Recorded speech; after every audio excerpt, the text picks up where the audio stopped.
We always begin with gratitude. So first, I want to thank you for being here and for doing whatever it is you needed to do to show up here. I'm so honored to have your presence and energy here. I am LA, a holistic wellness therapreneur, and I'm the creator of this channel, Reconnect with You.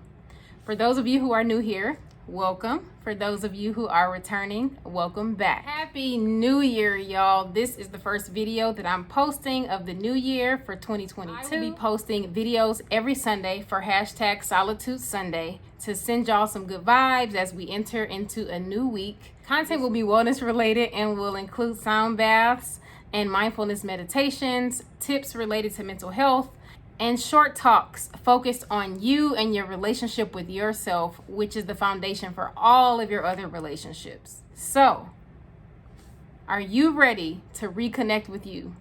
If so, come on in, get comfortable, take your shoes off, get settled. See the description box below for timestamps of the overview of the structure of today's video.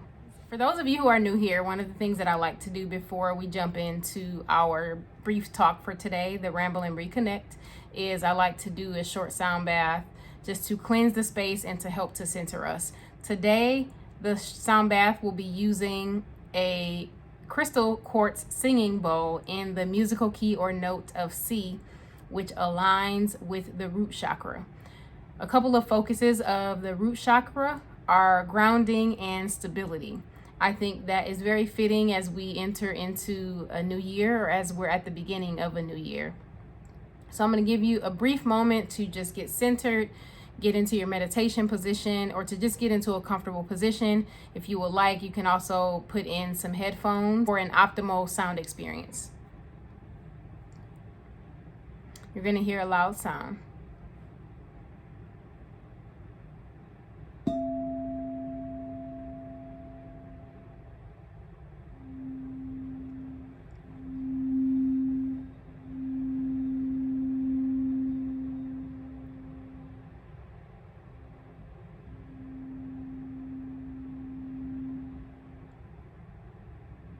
You are safe here.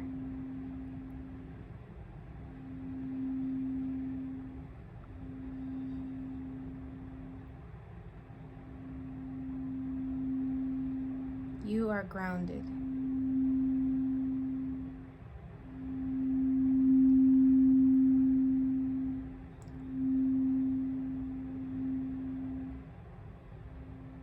There is space for you here.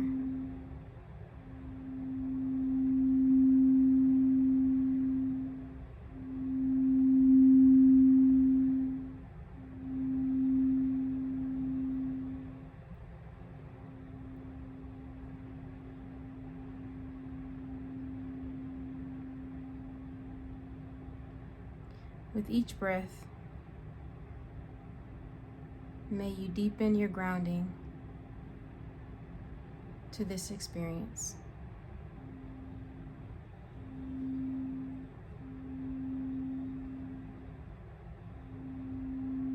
Thank you for being here.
Next, what I'm going to do is that I'm going to pull an affirmations card for the collective using the Gabrielle Bernstein, The Universe Has Your Back Affirmations deck. The link is in the description box.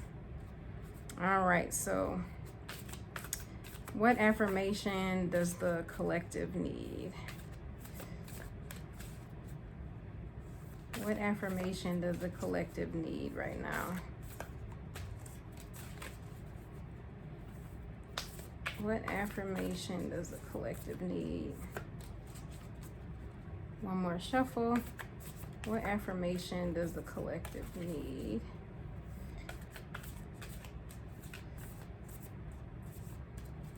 Okay, so we have, I do whatever it takes to get closer to consciousness. And then on the bottom of the deck, oneness is my true nature. This is a beautiful card, by the way. I'm not sure who that message was for, but I encourage you to take it however it resonates for you. So today's topic is why you should choose love. So love, and more specifically choosing love, is my word and my theme for 2022. I'm referring to choosing love towards myself and towards others. When I look back on my life, I have not always been the most kind to myself. I have been very critical of myself, very hard on myself, and sometimes just downright abusive towards myself. Because I'm aware of that now, I can put forth a concerted effort to not do that and to kind of notice myself doing that and stop myself in my tracks. It feels really good to love. Have you ever noticed that it feels really good to love when you are being loving towards yourself and showing love to other people? Love always wins. When I say showing love towards myself, what I really mean is me choosing myself.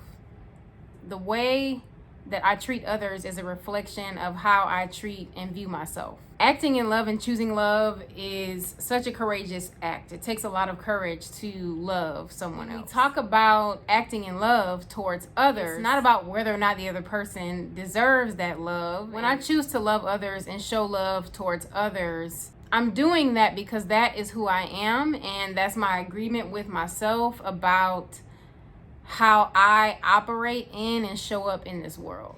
This way, how I show up and who I am is not reactive. It's kind of like, well, this is who I am regardless. This means that I'm acting in love no matter what, which is like much easier said than done. I'm not gonna get ugly with you or let you or anyone else poison my spirit, because I am acting in and showing up in love no matter what, and do so in a loving way, and in a way that we are, once again, we're able to model and be a teacher, rather than match someone else's energy when they might not be behaving in the most loving way. Not just with family and with friends, but even with strangers, even with people that we don't know, even when these are people that we kind of bump into out into the world as we're running errands or whatever the case. So I want to give y'all an example of what I mean as it relates to choosing love towards other people. I was having a conversation with someone not too long ago, and during the conversation, I felt very misunderstood and felt disrespected. And I was trying to help this person understand me and kind of see my point of view, and they got very ugly with me. And I was just like, whoa, I'm not, we're having a conversation, we're trying to talk this thing out. And they got very ugly with me. And I could have got ugly right back with them. And anybody who knows me knows that I can do it.